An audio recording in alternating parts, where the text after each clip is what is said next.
The Business Owner's Journey. I'm Nick Berry, and I've got real business owners telling their real stories, sharing their real lessons and strategies, so you don't have to figure it all out on your own. So if you haven't seen it, I got a new professional headshot done. That was done by Daniel Wakefield, who was a guest a few weeks back and is a professional headshot photographer. He owns top tier headshots, and I mean, it's fantastic. I never thought that a picture of myself would be something that I was gonna want to show people. Look at that. Professional Nick, it really is me. I did have someone ask me if it was AI generated. No, that's a talented photographer. There's smiling professional Nick, and then back to regular Nick. Daniel is fantastic, and he just doesn't miss. You can see the difference in his headshots. When you see a client of Daniel's, like on their LinkedIn profile, you can tell that he did it. It's incredible. A few more updates on previous guests. I'm interviewing Dr. Haley Perlis for the second time.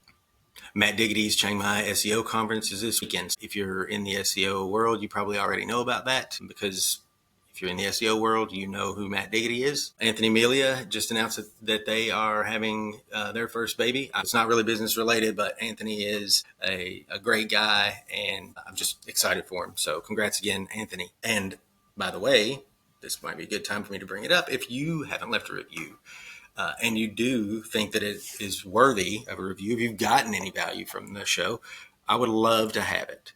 You can go, if you're on mobile, you have to do it on mobile if you're going to go to Apple. But if you go to Apple Podcasts, you can leave a review and a rating. If you go to Spotify, you can leave a rating. It's all appreciated. If there's something about the show that you do not like, I would still love to hear from you. I would prefer that you send it to me, but I'll still take the feedback. If it helps me figure out how to meet you where you're at better, then it's fair game with me.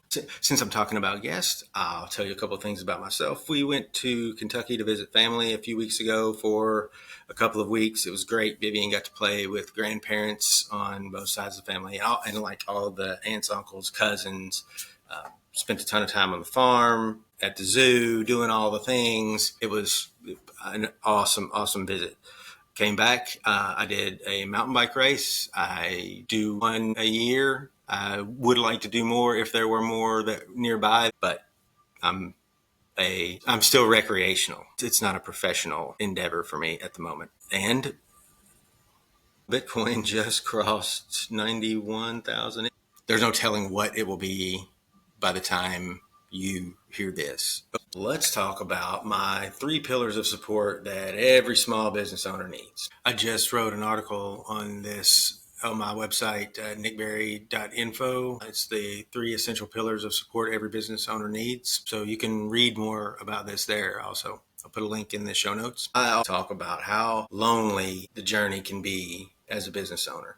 There just aren't going to be that many people who can relate to the things that are going to keep you up at night along the way. And as you move forward, as you become more successful, as you hit your goals, that number is only going to be fewer and fewer. That doesn't mean they're wrong. It's not really a knock on people who do other things and have other priorities. But if you're not a business owner, or if you're not in this field, you cannot relate to the problems. Just like a business owner is not going to totally be able to relate to the issues that keep up a non-business owner. So it's just really important that you build yourself a support system along the way. One of the biggest challenges working with small business owners is helping them get past this belief that they need to do it on their own. And I'm super guilty of that, or have been super guilty of that. Some people it's really easy for them to ask for help. Other people, it's the opposite. It's important that you surround yourself with people who you can lean on along this journey, because the challenges are going to come and they're going to be new to you, but they're not new to everybody. So there's going to be the support that comes in from finding solutions. And then there's just having somebody that you can have as a sounding board, or who can keep you in check or keep you focused. Or sometimes you just need to be picked up and dusted off, and somebody to say, hey, you can do it. You're okay. That's part of it. So that's why this particular cross section over my 20 plus years of founding and owning my own businesses, building a company that's worked with thousands of business owners, working directly with hundreds of others, cross section of these three things that I feel like gives you the most surface area for support with the type of issues that you're going to need support on. Because your goal, you want to be continuously growing. You want to be able to like stay on the leading edge. You want to be able to move fast. You definitely want to know like if you have blind spots, and you're going to need to be able to strengthen your resilience as you go. And these three pillars will help you do that. Doesn't mean these are the only things that go in your support system. Every support system is going to be kind of different. There are going to be other pieces that are included. These are the three that you got to include. So the first pillar is individualized guidance from a trusted advisor. And I use trusted advisor as somewhat of a generic label, but it's probably going to be like small business coach or a small business advisor, but someone who is going to be able to come in and give individualized attention to the growth of the leader, so the business owner, and the growth of the business. So it needs to be a one-on-one relationship. They need to be someone that you can build trust with. They're not going to tell you what to think. They're going to tell you what to think about. They're going to see and tell you things that other people can't or won't. And they're going to challenge you in ways that are going to help bring out the best version of you. Like that should be your goal. I hired a business coach. I think my first one, it's 14 years ago ish, and it's been a constant. I think that it should be a constant. That's one of the best decisions I've ever made. You read about any successful business owner, entrepreneur, founder, like they have people like this in their corner. So if they have to have it, why wouldn't everybody? And I mean, the consensus among many other entrepreneurs and business owners is that you don't need to try to do all this stuff on your own. There's too much of it. There are too many things that you can get to a better answer faster through having conversations with someone who is like focused on your situation, knows you very, very well, will be objective with you, will be a truth teller. So they're going to tell you some things that you may not necessarily like to hear, but that you need to hear. And those people are rare, and they are especially valuable. They're going to get to know you well enough to be able to surface and develop and help you leverage your strengths, and also recognize your weaknesses. They're going to help you be more accountable, staying focused on the goals and the strategy. And it is a plus if they have a proven methodology of theirs that they bring to the table. So my example is EOS implementers. Like I would consider them a coach. They have their EOS, the entrepreneurial operating system methodology that they bring. That's their framework that they use to. It's not a requirement to have a methodology. I just think that it's a big bonus. And EOS is another something that I've used. We use it for a long time. I think started in 2014 when I think there were maybe 4 implementers on their website. Gino Wickman was still doing the workshops, and that's who I was in his workshop, and that's who enrolled us into the program. But it's one of the 3 or 4 biggest, most valuable decisions we've ever made, an inflection point in our business. And I'm still using the system today, 10 years later. A mentor could be a good option. It just depends on how formally they want to make a commitment. But a mentor could very well serve the same purpose. You're looking for somebody who's going to help you learn to see further into the future, anticipate, become more proactive. What I would not consider as this type of solution would be a consultant. Consultants are really valuable. They have their place. But I look at a consultant as different because a consultant's going to come in to solve a specific problem. It's almost like project-based.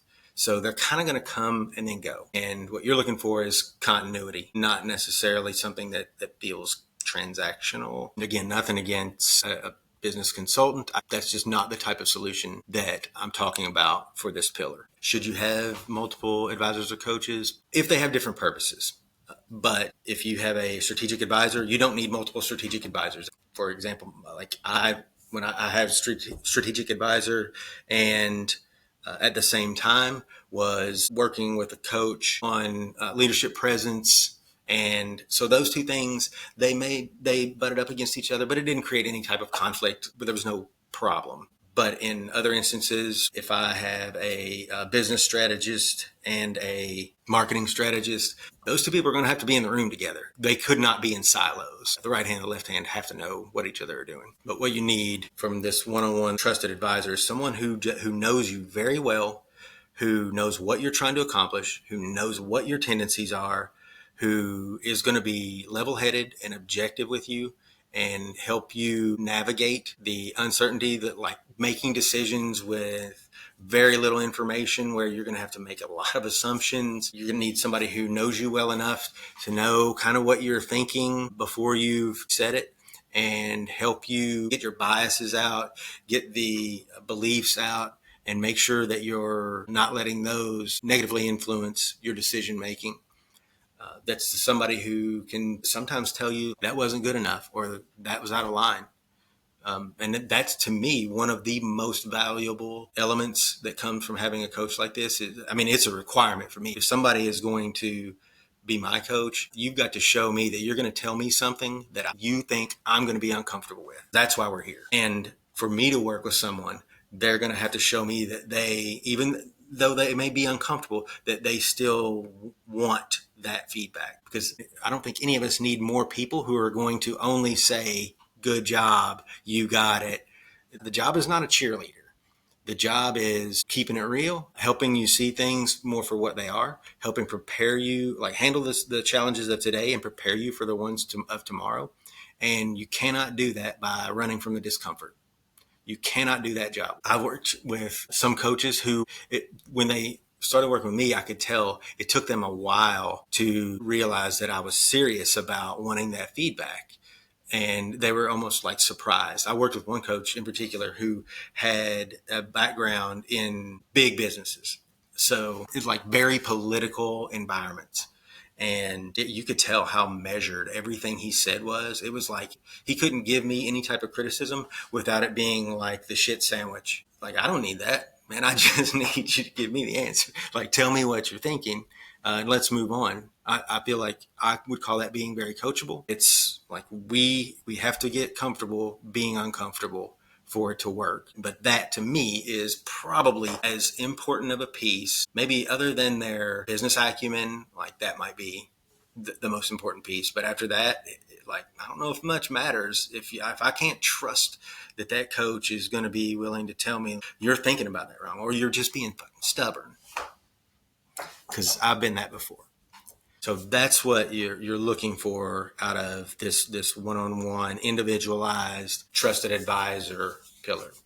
The second pillar is the larger community of peers, what I call like the network. It's the people who are similar to you in some way, peers. It could be like industry groups, but it's being part of a community and you have some common ground. And it gives you like a really broad base of support and knowledge. And it's a good way to expand and gather more inputs and meet more people. It's kind of like a volume approach to seeing what's going on out there. Being a part of that community is going to give you access to trends, insights. You're going to be able to see who's taken off and who might be kind of lagging behind. And then you start to learn, like, what are the patterns, what are the tendencies? There are a lot of shared experiences. I think these groups are really good for being able to get you kind of re-energized and motivated. Like, hey, you're okay, right? You're going to pick you up and dust you off. And we're here. We're all dealing with stuff and it's tough, but you're going to get through it.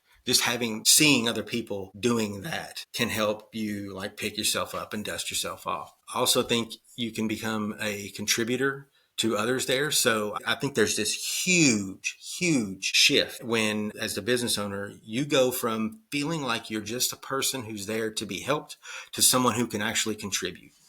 Now, you may have been able to contribute for quite some time, but as soon as your belief changes and you think I can also help somebody else out, that's one of the most powerful shifts along the journey, because that's kind of like your validation. And you're also getting that validation during a period where it is the freshest, where you're like, I was you. I remember, it wasn't that long ago that I was dealing with this problem and it really sucked, but it was fantastic when somebody else helped me. So now I'm overjoyed to be able to share that information with you. So shift of going from a person who is there to be helped to someone who realizes that they can be a contributor, they can be a helper also, is huge. I think, the type of communities that we're talking about, I mentioned industry groups, business associations. You can find online communities everywhere, local chamber of commerce. You can be members of multiple of these type of groups. They can have like different flavors. One, it could be like your industry, and another could be like your craft, but it's just about plugging yourself in to these volume inputs so you can be absorbing, like, what does the landscape look like out there in this world that my business is in. But I don't consider the same thing like a networking group, like, BNI. It's kind of like consultants. They can be really valuable. They have a place. This is not to devalue them. They're just not the type of community that I'm talking about here. Like BNI, they're great if your goal is generating referrals for your business.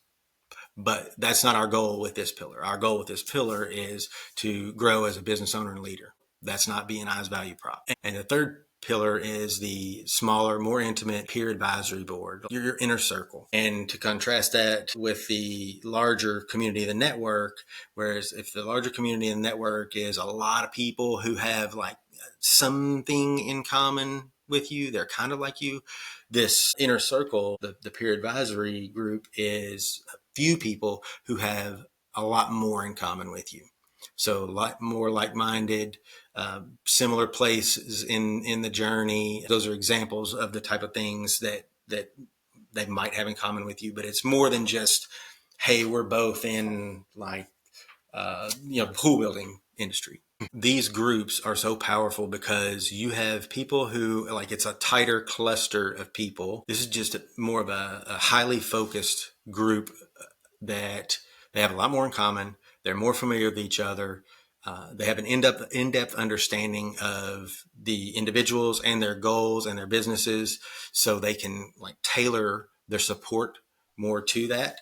Usually, depending on the group that you're a part of, there'd be 8 to 20 members. The selective criteria, so it's not just like anyone who can pay X dollars gets to be a part of it. There needs to be like structured facilitation or agenda. There needs to be like some controls in place to keep things efficient and focused on what's important. But it becomes like a really high trust, high value, informed environment where, talk about getting comfortable being uncomfortable. It's important that members are going to be really forthcoming and honest with one another. There should definitely be non-disclosures, so things that get talked about in the room don't go outside the room, that kind of environment. But I liken it to a SWAT team for handling tough challenges and helping you navigate the journey, helping you become a better decision maker.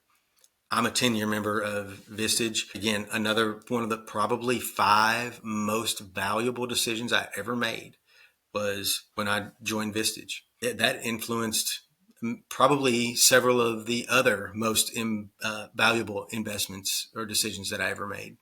But Vistage, Entrepreneurs Organization, YPO, Alternative Board, TAB, Hampton, and then there are a lot of industry-specific programs like this.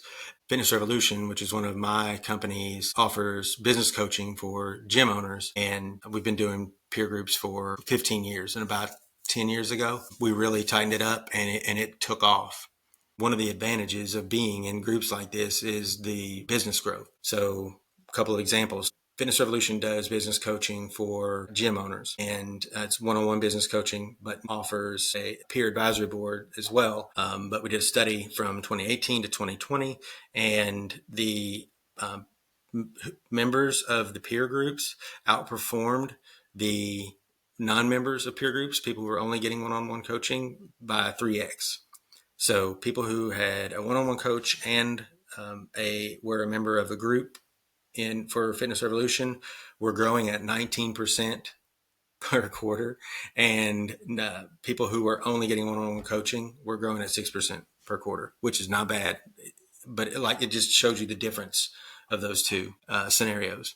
Vistage said that during 2020, their members reported that annual revenues grew by 4.6%, and that non-members reported a 4.7% revenue decrease. And that's during COVID. So that's a big deal. Being a part of solid, structured, the right groups, it works because you're getting access to speed. Like you solve problems faster, you avoid problems, you get solutions handed to you.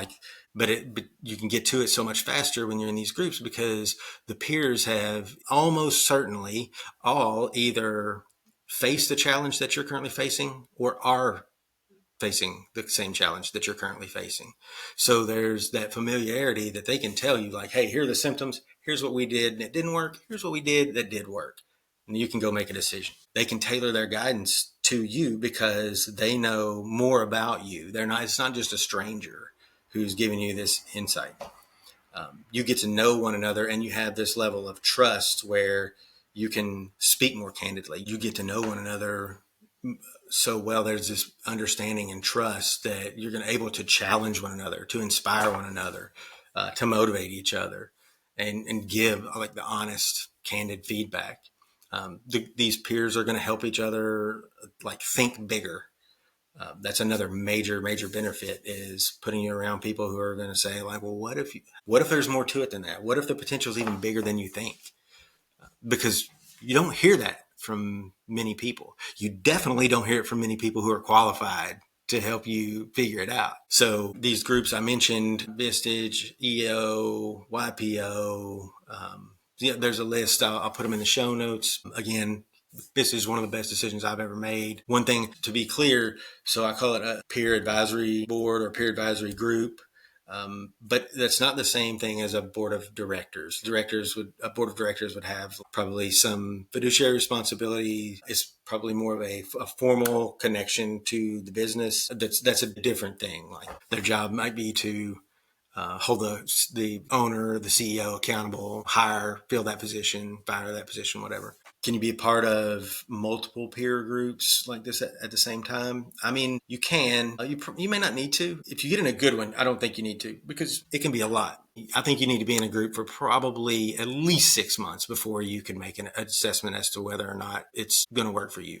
But I think the right group, one group works. If you think you need multiple groups, you're probably not getting all the juice out of the current group that you're in, or that group is not capable of giving you all of the juice. So I would be seeing how I can get more juice out of that squeeze before I went to another option. Another thing about these groups is they're going to have a facilitator or a guide, or there's going to be someone who they're not the same as that one-on-one individualized coach, but they are going to have that expertise. So they may not be dedicated exclusively to you, but they are a valuable resource. So someone like Steve McFarland, who was a guest on the show, Steve is a chair of a Vistage group that I was a member of. That's how I know him. And he's still, it's been a few years since I moved away from there, but he's still someone that I will talk to anytime I get an opportunity because he's so insightful. So to kind of bring all of this full circle, between the one-on-one coach, the being a part of a larger community, and then having the smaller, more intimate peer advisory group, like that is a really well-rounded support system that's going to address needs on multiple levels. And pulling that support system together, you have to treat that as if it's your responsibility. Those things aren't going to fall into place for you on their own. You have to see it as your responsibility. You have to make it a priority to build and invest in that support system. So rather than feeling like you need to just go figure out what that support system should look like, I'm telling you, like, this is where I would start. And if I'm starting from scratch right now today, then the first thing that I'm doing, go join like the larger community because it's so easy. The barrier to entry it's so easy to find solutions like that. But at the same time, I'm starting to look for my one-on-one coach. And I've also got my ear to the ground on the peer advisory group, but my priority would be the one-on-one coach. Each one of those is going to play its own role over time. You don't have to get them in place right now, but I would treat it as though, like, I know I'm going to have to get these, so I need to be, it's like hiring. Like, I need to be filling these roles and as part of my leadership org chart as I go, starting now. If you make it a priority, it'll pay off. I mean, you've heard me talk about it, and too many of my guests have said the same things. Like, this is where the good ones spend money, It's getting answers faster, moving faster, avoiding problems, not figuring it all out on their own, not doing it the hard way. Because that's the slow and expensive and painful way. All right, that's a wrap on the 3 pillars. Let me know what you think. Thank you so much for listening. If you found the show valuable, you can say thanks and show your support simply by taking a quick second to like, share, and comment on the show. You can also find more information about each of my guests, all of the resources from the show, and myself at nickberry.info/TBOJ.